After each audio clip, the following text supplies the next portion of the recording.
હિંમતનગરના doctor Nalinkant Gandhi town hall ખાતે હિંમતનગર પ્રજાપતિ મિત્ર મંડળના સ્નેહ મિલન સમારોહનું આયોજન કરવામાં આવ્યું હતું.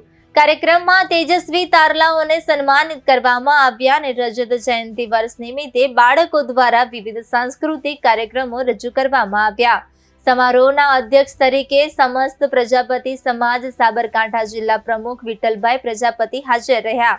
કાર્યક્રમના ઉદ્ઘાટન પ્રસંગે પૂજા હોસ્પિટલના ડોક્ટર દિનેશભાઈ પ્રજાપતિએ મુખ્ય ભૂમિકા ભજવી હતી. આ પ્રસંગે સમસ્ત પ્રજાપતિ સમાજના પ્રમુખ અનિલભાઈ પ્રજાપતિ, ગુજરાત પ્રદેશ ભાજપના ઉપાધ્યક્ષ રસિકભાઈ પ્રજાપતિ, સમસ્ત ગુજરાત પ્રજાપતિ યુવક મંડળના પ્રમુખ યતીનભાઈ પ્રજાપતિ, સાબરકાંઠાના પૂર્વ સાંસદ દીપસિંહ રાઠોડ, હિંમતનગરના પૂર્વ ધારાસભ્ય રાજેન્દ્રસિંહ ચાવડા, સાબરકાંઠા જિલ્લા ભાજપના મહામંત્રી બિપિનભાઈ ઓઝા અને હિંમતનગર નગરપાલિકાના પૂર્વ કોર્પોરેટર ગોપાલભાઈ પ્રજાપતિ વિશેષ ઉપસ્થિત રહ્યા હતા.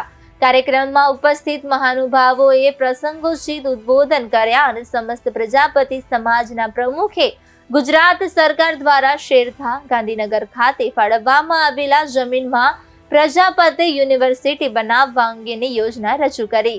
આ પ્રસંગે વિવિધ ગોળ મંડળોના પ્રમુખો, સામાજિક અને રાજકીય આગેવાનો તેમજ પ્રજાપતિ સમાજના જ્ઞાતિ બંધુઓ મોટી સંખ્યામાં ઉપસ્થિત રહ્યા.